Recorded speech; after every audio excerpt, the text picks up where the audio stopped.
tosses a ball into the stands. Two little boys wanted it, but only Ian McMillan would get it. Oh, look at that young Brewers fan. Now, wait a minute. He is... Did he get... No. Oh, boy. He is sour. He is sour. The Diamondback fan got it.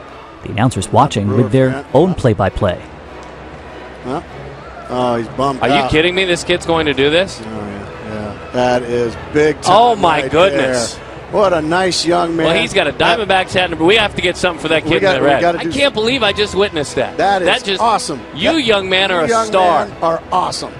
We are back with a story about a simple act of kindness, one that might have gone unnoticed had it not been for what happened immediately afterwards. It involves a San Diego police officer, a Marine combat veteran who had done several tours of duty overseas.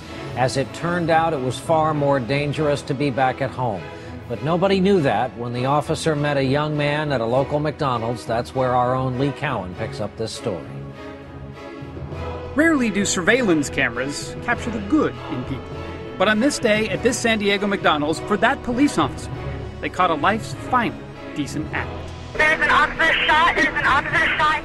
Just after leaving that McDonald's, Officer Jeremy Henwood was gunned down, just sitting in his patrol car. A crime made even more incomprehensible by the fact he had just returned from Afghanistan and served 2 tours in Iraq as a U.S. Marine. I think it goes without saying that Jeremy was a great man and a hero to our country. Thousands turned out for his memorial service.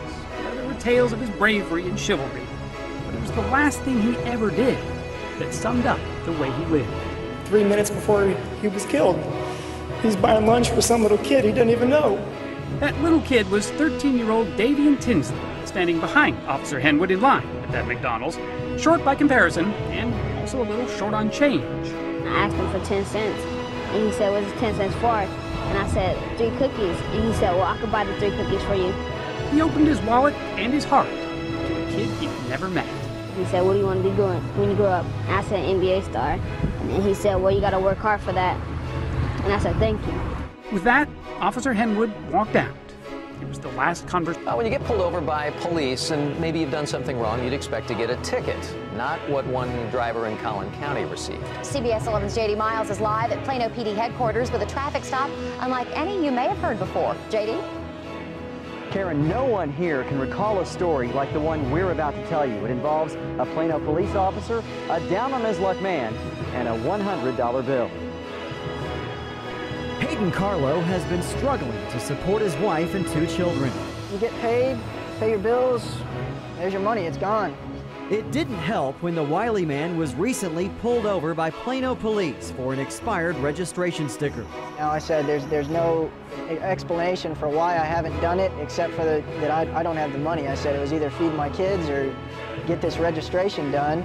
The officer wrote a citation and handed it to the 25-year-old. Opened it up, there's a $100 bill.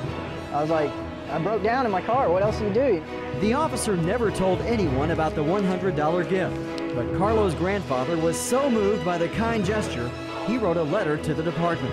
I get emotional when we talk about this type of thing. You just don't find many officers to do the type thing. The officer doesn't want to be identified, but his co-workers plan to honor him anyway.